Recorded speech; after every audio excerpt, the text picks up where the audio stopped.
പുതിയ യുഗത്തിലെ നല്ല നേതാക്കന്മാരിൽ വളരെ പ്രതീക്ഷയോടെ കാണുന്ന ഒരാളാണ് ഷാഫി പറമ്പിൽ എന്ന കാര്യത്തിൽ തർക്കമില്ല. അദ്ദേഹം ഇപ്പോൾ വടകര MP ആണ്. അത്യാധുനിക സംവിധാനങ്ങളെ തിരിച്ചറിഞ്ഞ് അത് കുട്ടികൾക്കും മുതിർന്നവർക്കും വരെ പകർന്നു കൊടുക്കുന്നതിൽ ഷാഫിക്കുള്ള ഒരു മികവ് പ്രത്യേകതരം തന്നെയാണ്. ഷാഫിയുടെ പ്രസംഗം അത്തരത്തിൽ കേട്ടിരിക്കാൻ തോന്നിപ്പോകും.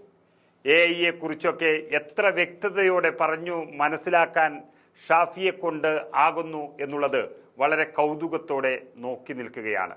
അപ്പോൾ ഒരു കാര്യം ഉറപ്പിച്ചോളൂ, അയാളാണ് കലാതീതനായ നേതാവ്.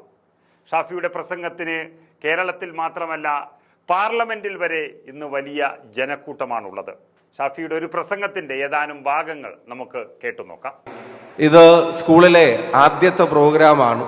ഈ ആദ്യത്തെ പ്രോഗ്രാമിൽ തന്നെ നിങ്ങൾ എല്ലാവരെയും ഇതുപോലെ കാണാൻ കഴിയുന്നതിലും ഈ ആനുവൽ ഡേയുടെ ഭാഗമാവാൻ കഴിയുന്നതിലും അതിയായിട്ടുള്ള സന്തോഷമുണ്ട്, അഭിമാനവും.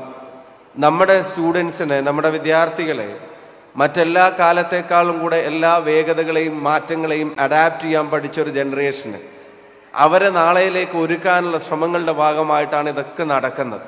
ഞാൻ കഴിഞ്ഞ ദിവസം ഒരു ടീച്ചറുടെ ഇന്റർവ്യൂ കണ്ടു. ഇന്നലത്തെ മനുഷ്യരായ നമ്മൾ ഇന്നത്തെ കുട്ടികളെ നാളെയിലേക്ക് ഒരുക്കുന്ന പ്രക്രിയയാണ് സ്കൂളുകളിൽ ഇപ്പം നടന്നുകൊണ്ടിരിക്കുന്നത്. ഇന്നലത്തെ മനുഷ്യരായ നമ്മൾ ഇന്നത്തെ കുട്ടികളെ നാളെയിലേക്ക് ഒരുക്കിക്കൊണ്ടിരിക്കുന്ന ഒരു പ്രക്രിയയാണ് ഇപ്പം നടക്കുന്നത്. അതൊരു കോംപ്ലക്സ് പ്രൊസീജിയറാണ്. കുട്ടികളുടെ മുമ്പിൽ ഇൻഫർമേഷന്റെ വലിയ വിപ്ലവം സംഭവിച്ചുകൊണ്ടിരിക്കുകയാണ്. ആർട്ടിഫിഷ്യൽ ഇന്റലിജൻസിന്റെ കാലം വന്നിരിക്കുകയാണ്. മനുഷ്യൻ പറയാതെ തന്നെ കാര്യങ്ങൾ ഗ്രഹിക്കാൻ ഈ പറയുന്ന മെഷീന് കഴിയുന്ന ഒരു കാലം വന്നിരിക്കുന്നു. മനുഷ്യന്റെ ബ്രെയിനുമായിട്ടുള്ള കമ്പാരിസൺ പോലും നടക്കുന്നു.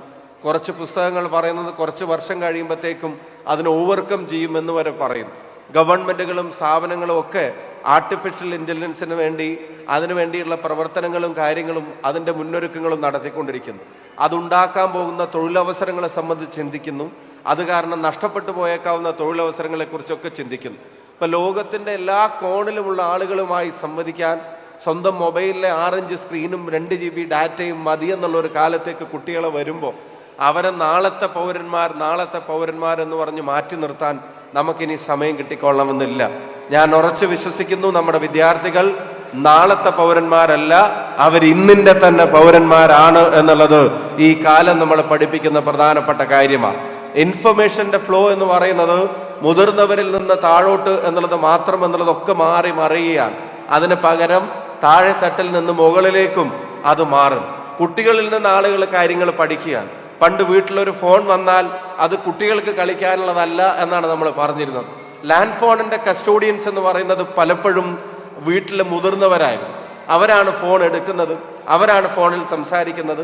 പണ്ടിങ്ങനെ കറക്കി വിളിക്കുന്ന ഫോണൊക്കെ മുതിർന്നവർക്കേ വിളിക്കാൻ അറിയുള്ളൂ. പിന്നെ അത് ബീപ്പ് ചെയ്ത് കുത്തി വിളിക്കുന്ന ഫോണായപ്പോഴും മുതിർന്നവരാണ് അതിനെ ഡീൽ ചെയ്തിരുന്നത്. കുട്ടികളെങ്ങാനും ഫോൺ എടുത്താൽ അപ്പുറത്തുള്ള ആളുകൾ ആദ്യം ചോദിക്കുന്നത് അവിടെ വീട്ടിലാരും മുതിർന്നവരില്ലേ എന്നുള്ളതാണ്. അപ്പൊ അച്ഛനും അമ്മയ്ക്കും ആ ഫോണ് കൈമാറുക എന്നുള്ളതായിരുന്നു കുട്ടികളുടെ ജീവിതത്തിലെ ഏറ്റവും വലിയ സന്തോഷം. സ്വന്തമായിട്ടൊരു ഫോൺ കോൾ ചെയ്യാൻ തന്നെയുള്ള നമ്പറുകളും കാലങ്ങളൊക്കെ കുറവായിരുന്നു. 20 കിലോമീറ്റർ അപ്പുറത്തുള്ള എൻ്റെ ഉമ്മയുടെ വീട്ടിലേക്ക് എൻ്റെ വീട്ടിൽ നിന്ന് വിളിക്കുന്നത് ട്രങ്ക് കോൾ ബുക്ക് ചെയ്തിട്ടാണ്.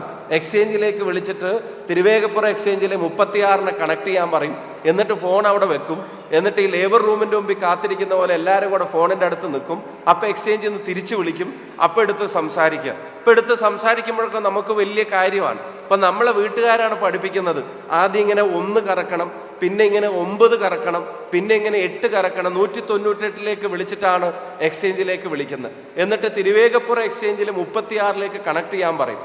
അപ്പോഴാണ് ഉമ്മയുടെ വീട്ടിൽ നിന്ന്. അപ്പൊ അവിടെ വല്യമ്മ ആരെങ്കിലൊക്കെ ഫോൺ എടുത്തിട്ടുണ്ടെങ്കിൽ വല്യമ്മ ഉടനെ ചോദിക്കുന്നത് എന്താ കുട്ടികൾ ഫോൺ എടുത്തിരിക്കുന്നു, അവിടെ ഉപ്പല്ലേ കൊടുക്കുമെന്ന് പറയും. അപ്പൊ വേഗം അത് കൊടുക്കുക. ഈ ചെറിയ ഒരു എക്സ്ചേഞ്ചിന്റെ ഇടയിൽ കയറി നിൽക്കുമ്പോൾ തന്നെ നമുക്ക് ഭയങ്കര സാറ്റിസ്ഫാക്ഷൻ ആണ്. ഒരു വീട്ടിലായിരിക്കും ചിലപ്പോൾ ഫോണ്, അടുത്ത വീട്ടിൽ നിന്നൊക്കെ ആളുകൾ വരും. എന്നിട്ട് അവിടെ വീട്ടിൽ ഫോൺ വന്നാൽ നമ്മൾ കുട്ടികളാണ് ഓടിപ്പോയിട്ട് പറയാം ആ വീട്ടിലേക്ക് ഒരു കോള് വന്നിട്ടുണ്ട് എന്ന് അടുത്ത വീട്ടിൽ പോയി പറയാം. ആ വീട്ടിൽ ആരെങ്കിലൊക്കെ ഗൾഫിലോ വിദേശത്തോ ഉണ്ടെങ്കിൽ അവിടെയുള്ള ഫോണുള്ള വീട്ടിലേക്ക് വരുമ്പോൾ ആ വീട്ടിലെ കുട്ടികൾ അപ്പുറത്തെ വീട്ടിൽ പോയിട്ട് പറയും നിങ്ങൾക്കൊരു കോള് വന്നിട്ടുണ്ട്. അപ്പൊ അവർ വന്ന് നിൽക്കും. എന്നിട്ട് നമ്മുടെ വീട്ടിലെ ഫോണിൽ അവർ സംസാരിക്കും. ഇപ്പൊ നമ്മുടെ വീട്ടുകാർ അവരൊക്കെ ആയിട്ട് സംസാരിച്ച് തിരിച്ചു പോകും. അപ്പൊ ഇതൊക്കെ മുതിർന്നവർ കുട്ടികളെ പഠിപ്പിക്കുന്ന ഒരു കാലമാണ്. ഇപ്പൊ നിങ്ങൾ ആലോചിച്ച് നോക്കുക. ഇപ്പൊ എൻ്റെ വീട്ടിൽ തന്നെ ഉദാഹരണത്തിന് ഒരു പുതിയ ഫോൺ, ഉപ്പാക്കാരയിൽ ഒരു പുതിയ ഫോൺ കൊടുത്താൽ അതിൻ്റെ കാര്യങ്ങൾ ഈ ടച്ച് സ്ക്രീൻ വന്ന സമയത്ത് ഇപ്പം എൻ്റെ അനിയത്തിനോട് ചോദിച്ചാൽ എനിക്ക് ഇപ്പോഴും ഓർമ്മയുണ്ട്, ഇതിൽ 1, 2, 3 കാണാനില്ലല്ലോ എന്ന് വെച്ചാൽ കീപാഡ് കാണാനില്ലല്ലോ എന്നാണ് പുള്ളി ചോദിക്കുന്നത്. അപ്പം എൻ്റെ ഏറ്റവും ചെറിയ അനിയത്തി നിമ്മിയാണ് എടുത്ത് കാണിച്ചു കൊടുക്കുന്നത്, ഇതിൽ കീപാഡ് ഇല്ല, ഇത് ടച്ച് സ്ക്രീനാണ്, ഇതിങ്ങനെ സ്വൈപ്പ് ചെയ്ത് കഴിഞ്ഞാൽ അതിനകത്ത് ഉപ്പാടെ 1, 2, 3 ഇവിടെ വരും, അത് ടച്ച് ചെയ്താൽ എന്നിട്ട് ഡയൽ ബട്ടൺ അമർത്തിയ കോള് പോകുന്നു. എന്നെ ഫോൺ ചെയ്യാൻ പഠിപ്പിച്ചത് എൻ്റെ ഉപ്പയാണ്, പക്ഷെ ഈ കാലത്ത് എൻ്റെ ഉപ്പയെ ഫോൺ ചെയ്യാൻ പഠിപ്പിക്കുന്നത് എൻ്റെ ഏറ്റവും ചെറിയ അനിയത്തിയാണ്. അതിൽ ആപ്പ് ഇൻസ്റ്റാൾ ചെയ്ത് കൊടുക്കുന്നത്, അതിൽ ആപ്പ് സ്റ്റോർ വരുന്നത്, അതിൽ വാട്സപ്പ് ഇൻസ്റ്റാൾ ചെയ്യുന്നത്, അതിൻ്റെ കാര്യങ്ങൾ യൂസ് ചെയ്യുന്നത്, സോഷ്യൽ മീഡിയ അക്കൗണ്ടുകൾ തുറന്നു കൊടുക്കുന്നതൊക്കെ ഇപ്പം ചെറിയ കുട്ടികളാണ്. ഇപ്പം കുട്ടികളിൽ നിന്ന് മുതിർന്നവർ പോലും കാര്യങ്ങൾ പഠിക്കുന്ന ഒരു കാലത്ത് നമ്മുടെ മുമ്പിലുള്ള മക്കളെ അവരെ ശരിയായ ദിശയിലേക്ക് കൈപിടിച്ച് നടത്തുക എന്നുള്ള വലിയ റെസ്പോൺസിബിലിറ്റിയാണ് ഇതുപോലുള്ള സ്ഥാപനങ്ങൾ ഏറ്റെടുക്കുന്നതും മുന്നോട്ട് കൊണ്ടുപോകുന്നതും. അത് ചലഞ്ചിങ് ആണ്. ഓരോ ദിവസവും അതിൻ്റെ ചലഞ്ചസ് മാറി വരികയാണ്. കുട്ടികളുടെ ഇൻട്രസ്റ്റുകൾ, കുട്ടികളുടെ പാഷൻ, അവരുടെ കഴിവുകൾ എന്താണെന്ന് തിരിച്ചറിഞ്ഞിട്ട് അവരെ കൂടെ നിൽക്കാൻ, അവരെ നല്ല മനുഷ്യരായിട്ട് വളർത്താൻ, ഈ നാടിൻ്റെ ഐക്യവും സ്നേഹവും സൗഹാർദ്ദവും ഒക്കെ കാത്തു സൂക്ഷിക്കുന്നവരായിട്ട് അവർ മാറാൻ, ഈ നാട്ടിൽ ഇപ്പൊ പറഞ്ഞു കേൾക്കുന്ന മയക്കുമരുന്ന് ഉൾപ്പെടെയുള്ള കാര്യങ്ങൾ. കഴിഞ്ഞ ദിവസം നിങ്ങൾ കണ്ടു, ഒരു മകൻ ഉമ്മയെ അപ്പുറത്തെ വീട്ടിൽ നിന്ന് ഒരു കത്തിയോ മടാളോ മേടിച്ചിട്ട് വെട്ടിക്കൊന്നിട്ട് എന്താണ് കാരണമെന്ന് ചോദിച്ചപ്പോൾ ജനിപ്പിച്ചതിൻ്റെ കുറ്റമാണെന്ന് പറയുന്നു. ലഹരിക്ക് അടിമയായിട്ട്, മയക്കുമരുന്നിന് അടിമയായിട്ട് അത്തരം കാര്യങ്ങൾ, അപകടങ്ങൾ നമ്മുടെ സ്കൂളുകളെ പോലും കാർന്നു തിന്നുന്നുണ്ട്. ലഹരിയുടെ ഉപയോഗം ആകെ വർദ്ധിക്കുകയാണ്. ആളുകൾ വെറുതെ വയലന്റ് ആവുകയാണ്. ആളുകൾ ഒന്ന് പറഞ്ഞ രണ്ടാമത്തേന് അക്രമത്തിന്റെ വഴി ഉൾപ്പെടെ തിരിയുന്ന ഒരു കാലത്ത് നമ്മുടെ കുട്ടികൾക്ക് നല്ല എൻഗേജ്മെന്റ്സിനെ പറഞ്ഞു കൊടുക്കണം.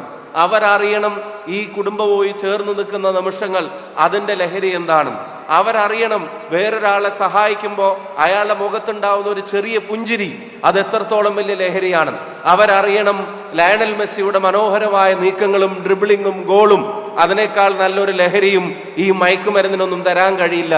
അവരറിയണം ക്രിസ്ത്യാനോ റൊണാൾഡോ 40ാമത്തെ വയസ്സിലും ഗോൾ അടിക്കുമ്പോൾ ആ ഫിസിക്കും കമ്മിറ്റ്മെന്റും അതൊരു ലഹരിയാണ്. അവരറിയണം മനോഹരമായൊരു പാട്ട് അതാണ് ലഹരി. അവരറിയണം നല്ല നൃത്ത ചുവടുകൾ, നല്ല ചിത്രങ്ങൾ, നല്ല കഴിവുകൾ അതൊക്കെ ലഹരിയാണ്. അവരറിയണം പരസ്പരം പങ്കുവെക്കാനുള്ള സ്നേഹം, അതിൻ്റെ സൗഹാർദ്ദമൊക്കെ. അതല്ലാതെ മദ്യവും മയക്കുമരുന്നും അല്ല ലഹരി തരുന്നത്. കുട്ടികളെ ജോയും പ്ലഷറും തമ്മിലുള്ള വ്യത്യാസങ്ങൾ പറഞ്ഞു കൊടുക്കണം. ചെറിയ നല്ല കാര്യങ്ങൾ ചെയ്താൽ പോലും അവരെ അപ്രീഷിയേറ്റ് ചെയ്യണം. നമ്മൾ അവരെ കുറ്റപ്പെടുത്തി ബാക്കിയുള്ള ആളുകളുമായി കമ്പയർ ചെയ്ത് മാത്രം എപ്പോഴും സംസാരിക്കാറാണ്. പക്ഷെ അവരൊരു ചെറിയ കാര്യം നല്ലത് ചെയ്താൽ, ഒരു പേപ്പർ സ്ഥാനം തെറ്റി കിടക്കുമ്പോൾ അതെടുത്ത് ശരിയായ സ്ഥലത്ത് വെച്ചാൽ give him A PAT on his back, പുറത്തൊരു തട്ടിയിട്ട് നന്നായി എന്ന് പറയണം. നല്ല കാര്യങ്ങൾ ചെയ്യുമ്പോൾ അപ്രീസിയേഷൻ അവനെ മുന്നോട്ട് നയിക്കണം. അപ്പുറത്തെ വീട്ടിലെ കുട്ടിയുമായിട്ട് നമ്മുടെ കുട്ടിയെ കമ്പയർ ചെയ്തിട്ട് അവരുടെ എല്ലാ കഴിവുകളെ ഇല്ലാതാക്കരുത്. സ്വന്തം അനിയന്റെ വേട്ടന്റെയോ കുട്ടിയുമായിട്ട് നമ്മുടെ കുട്ടിയെ കമ്പയർ ചെയ്യണ്ട. നമ്മുടെ കുട്ടി നമ്മുടെ കുട്ടിയാണ്, അപ്പുറത്തെ വീട്ടിലെ കുട്ടി അപ്പുറത്തെ വീട്ടിലെ കുട്ടിയാണ്. നമ്മുടെ കുട്ടിയുടെ ഇന്നലത്തെ പെർഫോമൻസും നമ്മുടെ കുട്ടിയുടെ ഇന്നത്തെ പെർഫോമൻസിനെയും നിങ്ങൾ കമ്പയർ ചെയ്യുക. എന്നിട്ട് അതിന് നിങ്ങൾ എൻകറേജ് ചെയ്യുക, അതിന് നിങ്ങൾ കൂടെ നിർത്തുക. അങ്ങനെ വരുമ്പോൾ അവര് തീർച്ചയായിട്ടും നമുക്ക് ചേർത്ത് പിടിക്കാവുന്നതും നമ്മളെ ചേർത്ത് പിടിക്കാവുന്നവരുമായിട്ട് മാറും. അവരുടെ ചെറിയ ചെറിയ നന്മകളെ പോലും നന്നായിട്ട് അപ്രീഷിയേറ്റ് ചെയ്യുക. ലഹരി ഉൾപ്പെടെയുള്ള മാർഗങ്ങളെ കാണുമ്പോൾ അതിനെ തിരുത്താനുള്ള മനസ്സ് അവരുടെ ഫ്രണ്ട്ഷിപ്പ് സർക്കിളിൽ തന്നെ ഉണ്ടാവുന്ന തരത്തിലേക്ക് അവരോട് ആ കാര്യങ്ങളെ സംബന്ധിച്ച് തുറന്ന് സംസാരിക്കുക. നല്ല കഴിവുള്ള മക്കളാണ്. ആ കഴിവിനെ എവിടെയും ഇന്ന് ഒതുക്കി നിർത്താൻ കഴിയില്ല. കൂത്തുപറമ്പിലാണോ, പാനൂരിലാണോ, എറണാകുളത്താണോ, ബാംഗ്ലൂരിലാണോ, ഡൽഹിയിലാണോ എന്നുള്ളതൊന്നും ഇന്ന് സ്കില്ലിനെ പുറത്തേക്ക് കമ്മ്യൂണിക്കേറ്റ് ചെയ്യുന്നതിന് തടസ്സമല്ല. ലോകത്തിന്റെ ഏത് മുക്കിലും മൂലയിലും ഇരുന്നാലും അവർ സ്കിൽഡ് ആണെങ്കിൽ, അവർക്ക് കഴിവുണ്ടെങ്കിൽ, അവർക്ക് പാഷൻ ഉണ്ടെങ്കിൽ അവർ ലോകത്തിന്റെയും ഈ നാടിന്റെയും ശ്രദ്ധയിലേക്ക് വരും. ഈ നാടിന്റെ ഐക്യം അതും അവരെ പറഞ്ഞു പഠിപ്പിക്കണം. നമുക്കിടയിൽ ഭിന്നിപ്പുകൾ ഉണ്ടാക്കാൻ പലരും ശ്രമിക്കുമ്പോൾ അവരോട് പറയണം about caste, creed and religion. നാടിനൊന്നായി ചിന്തിക്കാൻ കഴിയാവുന്ന ഒരു മനസ്ഥിതി അവരിൽ ഉണ്ടാക്കിയെടുക്കലൊക്കെ ഈ കാലത്ത് ചെയ്യേണ്ട കാര്യമാണ്. ആ മനോഹരമായ സ്കൂൾ കാലത്ത് റാണിജയിലെ ഓരോരുത്തരും അവരുടേതായ കഴിവുകളിൽ, അവരുടേതായ ഇഷ്ടങ്ങളിൽ, അവരുടേതായ പാഷനെ പിന്തുടർന്ന അതിന് പ്രചോദനമായി ഇത്തരം സംഗമങ്ങളും ഇവിടുത്തെ പാരന്റ്സിന്റെ സാന്നിധ്യവും മാറട്ടെ എന്ന് ആത്മാർത്ഥമായി പ്രാർത്ഥിച്ചുകൊണ്ട് ആശംസിച്ചുകൊണ്ട് വടകരയുടെ വിദ്യാഭ്യാസ കാര്യങ്ങൾ ഉൾപ്പെടെ മുന്നോട്ടുള്ള പ്രയാണത്തിൽ അവരുടെ സ്കില്ലിങ്ങിന് പ്രത്യേകമായ പ്ലാറ്റ്ഫോം നമ്മൾ ഉണ്ടാക്കും. കഴിവുള്ള കുട്ടികൾക്ക് എക്സ്പോഷർ കൊടുക്കാനുള്ള ഇടപെടലുകൾ നമ്മുടെ ഭാഗത്തുണ്ടാകും. അത്തരം കാര്യങ്ങൾ മറ്റൊരവസരത്തിൽ സ്കൂളിൽ വന്ന് കുട്ടികളുമായി സംവദിക്കാം. ഈ മനോഹരമായ സായാഹ്നത്തിലേക്ക് എന്നെ ക്ഷണിച്ചതിന് സ്കൂളിനും മാനേജ്മെന്റിനും ടീച്ചേഴ്സിനും ഒരിക്കൽ കൂടി നന്ദി അറിയിച്ചുകൊണ്ട് പ്രിയപ്പെട്ട MLA-ക്കും മുനിസിപ്പൽ ചെയർപേഴ്സണും ഉൾപ്പെടെയുള്ള ആളുകൾക്ക് പ്രത്യേകം അഭിവാദ്യങ്ങൾ നേർന്നുകൊണ്ട് നിങ്ങൾക്ക് എല്ലാവർക്കും എൻ്റെ സ്നേഹാഭിവാദ്യങ്ങളും ആശംസകളും നേർന്നുകൊണ്ട് ഈ സംഗമം ഔപചാരികമായി ഉദ്ഘാടനം ചെയ്തതായി പ്രഖ്യാപിച്ചുകൊണ്ട് നിർത്തുന്നു. നന്ദി, നമസ്കാരം, ജയ് ഹിന്ദ്, താങ്ക് യു.